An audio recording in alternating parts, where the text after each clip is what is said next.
ये देख सकते हो यूजीसी नेट 2020 में ये प्रश्न आया था। जोरवे या गुजरात कायता वगैरह ये जब प्रश्न आया था ना, ये आप देख सकते हो, ये आया था। और इसका आंसर भी आप देख सकते हो, जोरवे संस्कृति, कायता संस्कृति, ये डिटेल से अभी कायता भी हमें पढ़ना है। ये भी 2019 में आया हुआ प्रश्न आप देख सकते हो, इसका आंसर आहार है। ये भी यूजीसी नेट में आया हुआ है। और कॉलेज व्याख्याता में कौन कौन से आए वो भी मैं बता दूंगी। हमारे वीडियो चल रहा है प्राचीन भारतीय इतिहास। ये दृष्टि की बुक है, आप देख सकते हो।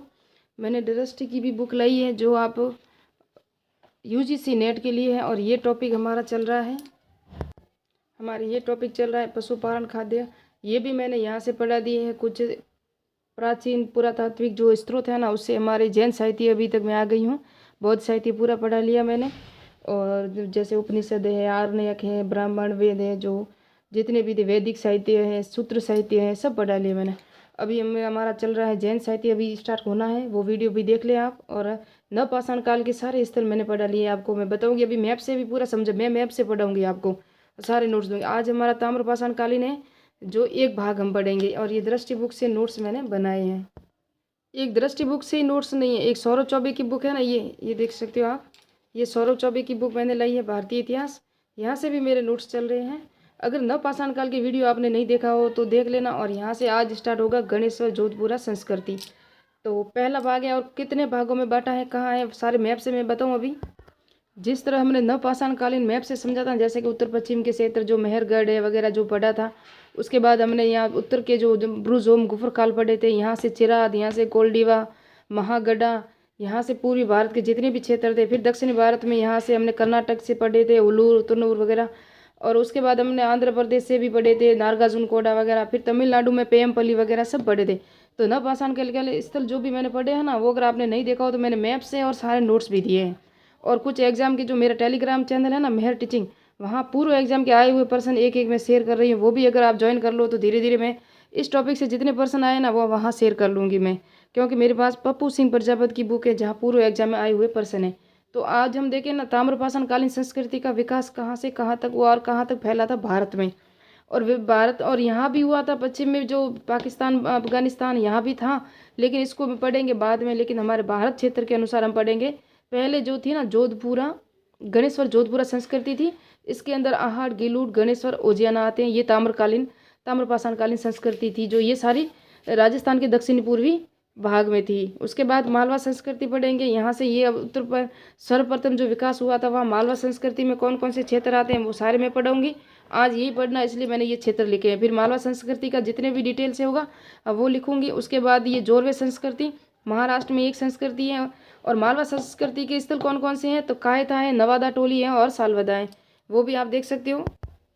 ये देखो, कायता, नवादा टोली, सावलदा, ये मालवा संस्कृति के स्थल है। उसके बाद जोरवे संस्कृति है, जो महाराष्ट्र में है। उसके बाद पूर्वी बंगाल में जो है ना क्षेत्र, पूर्वी बंगाल है, बिहार है, जितने भी क्षेत्र होंगे ना, वो भी मैं आपको पूरी डिटेल से आपको दूंगी, नोट्स भी दूंगी और ये सारे मैप से भी समझाऊंगी। तो आज हमारा टॉपिक जो चलेगा ना, वो ये चलेगा। एक भाग पढ़ेंगे जो राजस्थान के क्षेत्र में गणेश्वर, जोधपुरा, आहट, गिलूट, गणेश्वर आ गया, ओजियाना। यहाँ जो क्षेत्र जो ताम्रपाषाण कालीन स्थल मिले हैं, उत्खनन करता कौन है, क्या इसकी विशेषताएं, वो आज पूरा इंशाल्लाह पूरा करने की कोशिश करूंगी मैं। तो ये ताम्रपाषाण कालीन संस्कृति मैंने बता दिया आपको। ये सांस्कृतिक उनकुर्म है, वैज्ञानिक है। फिर हड़प्पा पूर्व, तो 3 भाग थे इसके। एक तो हड़प्पा पूर्व ताम्रपाषाण कालीन संस्कृति, हड़प्पा के समकालीन ताम्रपाषाण कालीन संस्कृति, हड़प्पा के समकालीन। फिर हड़प्पा उत्तर जो है, हड़प्पा उत्तरो, जो हड़प्पा के बाद की जो मालवा, कायता, एरन, ये है ना, जोरवे संस्कृति महाराष्ट्र में। मालवा, कायता, एरन मैंने बता दिया एमपी में है। और ये संस्कृति वे मालवा संस्कृति के नाम से जानी जाती है, वो भी बता दिया। ये ताम्रपाषाण कालीन संस्कृति है। और इसकी पूरे जो डिटेल से दी है वो सारी मैं पढ़ा दूँ, अब आपको समझा दूँ। और हम आज कौन सा टॉपिक पढ़ेंगे, आज पढ़ेंगे हड़प्पा के समकालीन जो ताम्रपाषाण कालीन संस्कृति थी ना, वो पढ़ेंगे। तो इसका कुछ क्रम दिया हुआ है, वो भी आप देख सकते हो। इसमें सांस्कृतिक था ना, ये क्या, ये जो है ना, कह रहे हैं कि ताम्रपाषाण कालीन कांस्य युगीन सभ्यता के बाद की है। लेकिन ताम्रपाषाण कालीन संस्कृति है ना, ये कांस्य से पहले की है। क्योंकि कांसा जो बनाया जाता था ना, वो तांबे और टीन से मिला के बनाया जाता था। तो तांबा पहले आया, फिर कांसा आया। तो हमारी सिंधु घाटी सभ्यता है ना, वो कांस्य युगीन सभ्यता है। तो हम इसको मान सकते हैं कि इसके बाद से थी। लेकिन वैज्ञानिक क्रम यही अनुसार बताते हैं कि पूरा पाषाण काल, फिर मध्य पाषाण काल, फिर नव पाषाण काल, फिर कांस्य पाषाण काल, फिर ताम्र पाषाण काल बता दें। अभी तक तो यही अध्ययन के अनुसार है, लेकिन वैज्ञानिक तरीके से अगर हम माने तो कांसा था ना, वो तांबा और टीन से बना था। तो ताम्रपाषाण कालीन सभ्यता पहले हुई। तो कुछ सभ्यताएं थी वो पहले हुई थी, कुछ सभ्यताएं बाद में हुई, उसका खोज हुई तो तभी हमें पता चला। तो हड़प्पा पूर्व ताम्र सभ्यता कालीन जो चौथी संस्कृति बीकानेर और झुकर जाकर संस्कृति है ना, ये हड़प्पा काल से पहले की संस्कृति थी। और उसके बाद की मैंने बताया हड़प्पा के समकालीन ताम्र संस्कृति। ये आज हम आहार, गिलूट, गणेश्वर तीनों को पूरे डिटेल से पढ़ेंगे। आपको पूरा इसको वर्णन दूंगी मैं अभी आपको। तो ये राजस्थान का मैंने ऐसा मैप बनाया आपको समझाने के लिए कि गणेश्वर है ना वो सीकर में है यहाँ, लेकिन पहले सीकर में थी। वर्तमान में नीम का थाना गणेश्वर में है ना, नीम का थाना नया जिला बन गया राजस्थान में। अब नीम का थाना सीकर में, फिर आहार उदयपुर में है, फिर गिल्लूर है ना ये राजसमंद यहाँ है राजस्थान के मैप में, और भीलवाड़ा ओजियाना यहाँ है, बालाथल उदयपुर में ही है, वो भी हम देखेंगे। और ये सब मैंने बता दिया आपको। ये जो पढ़ना है ना हमें वो अभी हम देखेंगे, स्टार्ट कर देते हैं इसको। ये ताम्रपाषाण कालीन संस्कृति बी लाल, गार्डन चाइल्ड और स्टूअर्ट पर तीनों ने कहा था। स्टूअर्ट पिगट है ना, इन्हें प्री हिस्टोरिक ऑफ इंडिया पुस्तक में इसका वर्णन किया था ताम्रपाषाण कालीन संस्कृति का। गार्डन चाइल्ड थे ना, उन्होंने व्हाट हैप्पी इन इंडिया पुस्तक में इन्होंने तांबे की धातु का उपयोग सर्वप्रथम ग्रामीण संस्कृति के द्वारा सिंधु घाटी में किया गया, यानी कि ग्रामीण संस्कृति थी ना, उन्होंने ग्रामीण क्षेत्र में सर्वप्रथम तांबे का प्रयोग हुआ था। उसके बाद हुआ था सिंधु घाटी सभ्यता थी, ये नगरीय सभ्यता थी हमें पता है, और ग्रामीण सभ्यता थी ये जो अभी बताया हमने, जहाँ तांबे का प्रयोग हुआ था पहले गणेश्वर है, आहड़ है, वहाँ सर्वाधिक ताम्र निधियाँ क्षेत्र में दो आब क्षेत्र गंगा यमुना था ना, वहाँ से मिली थी सर्वाधिक ताम्र निधियाँ मिली थी। जैसे यमुना क्षेत्र स्थान कौन सा था, गुगेरिया स्थान है ना यूपी में, और 1870 में सर्वाधिक स्थान ताम्रपाषाण कालीन जितने भी प्रमाण मिले थे ये गुगेरिया में सर्वप्रथम मिले थे। अब हम पढ़ेंगे नीम का थाना सीकर। नीम का थाना सीकर है ना गणेश्वर में, कांतली नदी के किनारे है, पूर्व हड़प्पाकालीन स्थल है ये पूर्व हड़प्पाकालीन स्थल है। मैंने आपको बता दिया कि हम तीनों जो भी स्थान पढ़ेंगे पूर्व हड़प्पाकालीन पढ़ेंगे। इसकी खोज किसने की थी, रतन चंद्र अग्रवाल ने की थी। भारत में ताम्र युगीन सभ्यताओं की जननी किसको माना जाता है, गणेश्वर सभ्यता को माना जाता है। यह ताम्र उपकरण कुल्हाड़ी, तीर, भाले, मछली पकड़ने के कांटे, चूड़ियाँ, मृद भांड भी मिले हैं, और प्याले और तस्तरिया कूड़ियाँ भी यहाँ मिली हैं। उसके बाद हम देखेंगे आहड़। आहड़ कहाँ है, उदयपुर में। आपको अगर मैप समझ में है तो आराम से आप उसको याद कर सकते हो। तो ये आहड़ है ना, ये उदयपुर में बनास नदी के किनारे हैं। आप अगर मैप से समझोगे तो ये देख सकते हो आप, ये आप देखोगे तो ये आहड़ सभ्यता है ना, इसका उत्खनन है ना 4 लोगों ने किया था, इसलिए मैंने आपको इसको स्तर बताए। तो प्रथम स्तर में इसका अक्षय कीर्ति व्यास ने किया था, उसके बाद रतन चंद्र अग्रवाल ने किया, उसके बाद VN मिश्र ने किया, उसके बाद SD सांकलिया ने किया। तो चारों स्तरों में इन्होंने बार बार उत्खनन किया था। और ये उदयपुर में, और ये बनास नदी है ना उसके किनारे है। किसके नदी के किनारे, बनास नदी के किनारे हैं आहड़ सभ्यता। ये मैंने बता दिया आपको, उत्खनन 4 लोगों ने किया था।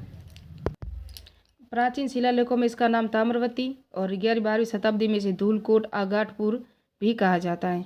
आगाटपुर तो इतिहास के अनुसार कहा जाता है, जब आहड़ था ना, आहड़ शासक बना था, अल्लट बना था ना, उसने आहड़, उसका नाम लगा था आहड़, और अल्लट था, इसने अपना राजधानी आहड़ बनाई थी दूसरी, और उसी के समय आहटपुर एक अभिलेख भी था, उसके अंदर उसका वर्णन भी मिलता है, इसलिए उसको आहटपुर भी कहते हैं। ये प्राचीन शिलालेखों में मिलता है। 4000 वर्ष पुरानी है। तांबे गलाने की भट्टियाँ, मिट्टी के मर्दबान लाल काले मिट्टी के मिले हैं, जिसमें गोरे व कोट भी कहते हैं। गोरे व कोट होते थे ना, कोठे, जिसमें अनाज रखने की कोठियाँ होती थी प्राचीन काल में, ऐसे होते थे गोरे व कोट, जिसके अंदर अनाज एकत्रित किया जाता था। ऐसे गोरे व कोट होते थे जिसके अंदर अनाज इकट्ठा रखते थे और एक साथ में रखते थे। और इसमें छह चूल्हे और सामूहिक भोजन और संयुक्त परिवार की प्रथा भी इसका उल्लेख हम कर सकते हैं, क्योंकि 6 चूल्हे एक साथ मिले हैं आहड़ से। एक यूनानी सिक्का मिला जिसपे अपोलो देवता की मूर्ति लगी हुई थी, जिससे हम मान सकते हैं कि ये यूनानों से भी संपर्क में रहे होंगे। बिना हाथे का जल पात्र मिला है, बिना हाथे का, ईरानी सभ्यता के समकालीन है।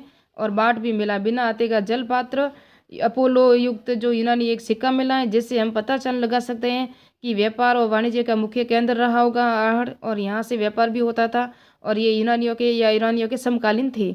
बैल की मरण मूर्ति के कारण बनासियन पुल भी कहा जाता है। यहाँ बैल की बहुत सारी मरण मूर्तियाँ मिली हैं, मिट्टी के जो खिलौने मिले हैं ना, इसलिए तो बनासियन पुल की इसको संज्ञा दी गई है। और शवों को साथ गहने, शव होते थे ना जहाँ मुर्दे को गाड़ते थे, या उसके साथ उसके गहने या उसके जितनी भी वस्तुएं थी ना उसको साथ में गाड़ते थे, जिससे हमें ये भी विश्वास कर सकते हैं कि आहड़वासी जहाँ प्राचीन ताम्र युगीन सभ्यता के लोग थे ना, वो पुनर्जन्म में भी विश्वास करते थे। छापे या ठप्पे ठप्पे मिले हैं, जहाँ से हम ठप्पा लगाते हैं ना वो। तो इससे हमें ये भी पता चलता है कि रंगाई का केंद्र भी ये रहा होगा। और आहड़ के जो स्थान है ना, ये बालाथल, ओजियाना, भीलवाड़ा में और गिलुड, ये तीनों इसी के समकालीन है। और इसी के अनुसार यहाँ भी स्थल मिले हैं ताम्र युगीन सभ्यता के। आहड़ से कच्ची ईंटों व पत्थरों का प्रयोग हुआ था मकानों बनाने में, कच्ची ईंटों का प्रयोग। आहड़ से उत्तरोत्तर 8 स्तर मिले हैं, 8 स्तरों में ये उत्खनन हुआ था। कैसे स्तर, जिस तरह इन्होंने खोजा ना, आप देख सकते हो, ये है ना खोजा ना इन्होंने अक्षय कीर्ति वैसे। तो ऐसे पहले एक स्तर यहाँ मिला, फिर वापस दूसरा स्तर यहाँ मिला, फिर ये स्तर, इस तरह 8 स्तरों में इसकी खुदाई हुई थी, किसकी, आहड़ सभ्यता की। यहाँ तांबे की कुल्हाड़ियाँ मिली हैं, काला व लाल रंग, जिन पर सफ़ेद रंग चढ़ा दिया गया। काले व लाल रंग से तो उसका पुताई होती थी और सफ़ेद रंग से उस पर डिजाइन की जाती थी। तो ये भी आहड़ वासी की महत्वपूर्ण विशेषता है। अब है जोधपुर और नौ, जोधपुर जयपुर स्थल में, नौ भरतपुर में, यहाँ भी काले लाल लाल व रंग के मर्दबाण मिले हैं। इसलिए ये संस्कृति मालवा जो दोआब क्षेत्र था ना, उसके समकालीन मान सकते हैं। तो इस तरफ से एक कपीस वर्णी जो मर्दबाण थे, काले लाल मर्दबाण के प्रमाण मिले, इसी के कारण इसको दोआब अंग मान सकते हैं। ताम्र युगीन सभ्यता के अंग भी इसको मान सकते हैं। अब बढ़ेंगे हम गिलुड, जो राजसमंद में, इसकी खोज उत्खनन किया था बीबी लाल ने। 2 टीलों का उत्खनन किया, जिसे मोडिया मगरी कहते हैं। यहाँ से पक्की ईंटों के साक्ष्य मिले। तो कच्ची ईंटों के आहड़ से मिले थे, पक्की ईंटों के साक्ष्य कहाँ से मिले हैं, गिलुड से मिले हैं। पत्थर की गोलियां, मिट्टी के खिलौने, हाथी दांत की चूड़ियाँ भी राजसमंद से मिली है, गिलुड से। गिलुड से स्लेटी रंग का प्रयोग के साक्ष्य मिले हैं। उसके बाद बालाथल है उदयपुर में, ये भी, यह कमरा मिले ना, 11 कमरों का दुर्गनुमा भवन मिला है और 11 कमरों का एक बड़ा सा भवन भी मिला है, 2 मिले हैं। इससे 5 प्रकार के मृदबाण मिले हैं और तांबे के औजार भी बालाथल से मिले हैं। बालाथल से जो इम्पोर्टेंट है ना, हाथ से बना हुआ सूती कपड़ा। और भारत में कुष्ठ रोग के प्राचीन साक्ष्य कहाँ से मिलते हैं, बालाथल से। यह भी 4000, यहाँ से है ना 4000 वर्ष पुराना कंकाल भी मिला है। कहाँ से मिला है, बालाथल से। योगी मुद्रा है ना, योगी मुद्रा में मिला उनका समाधान। जो समाधान मिले ना कब्रगाह, उसके अंदर योगी मुद्रा में बैठा हुआ है, या जिसके समाधान मिले उसके योगी मुद्रा में मिले हैं। फिर है ओजियाना, लास्ट में रह चुका है ओजियाना भीलवाड़ा, उत्खनन 1999 2000 में BR मीना, आलोक त्रिपाठी ने किया था। यहाँ गाय व बैल की मरण मूर्तियाँ, जिन पर सफ़ेद रंग चढ़ा हुआ है। इन्हीं गाय व बैल की ज़्यादातर मरण मूर्तियाँ कहाँ मिली हैं, ओजियाना भीलवाड़ा में। जहाँ गाय और बैल की जो लाल रंग की जो मूर्तियाँ मिली ना, काले लाल की, उसके अंदर सफ़ेद रंग चिड़ का डिजाइन किया हुआ है ना। इसी से हम पता लगा सकते हैं कि यहाँ टेराकोटा से परिचित थे। टेराकोटा जो वर्तमान में राजस्थान में मौलिला स्थान है ना, वहाँ से है। तो ये आज भी वर्तमान में भी प्रचलित है। तो ये टेराकोटा वाला जो मैंने बता दिया आपको, ये राजसमंद है, ये बता दिया मैंने। गिलुड पक्की ईंटों के साक्ष्य मिले थे राजसमंद से, कच्ची ईंटों के उदयपुर से मिले थे, आहड़ से मिले थे। इसकी उत्खननकर्ता कौन थे, ये सारा मैंने पढ़ा दिया आपको। ये देख सकते हो UGC नेट 2020 में ये प्रश्न आया था, जोरवे या गुजरात कायता वगैरह, ये जब प्रश्न आया था ना, ये आप देख सकते हो, ये आया था। और इसका आंसर भी आप देख सकते हो, जोरवे संस्कृति, कायता संस्कृति, ये डिटेल से अभी कायता भी हमें पढ़ना है। ये भी 2019 में आया हुआ प्रश्न, आप देख सकते हो, इसका आंसर आहड़ है। ये भी UGC नेट में आया हुआ है।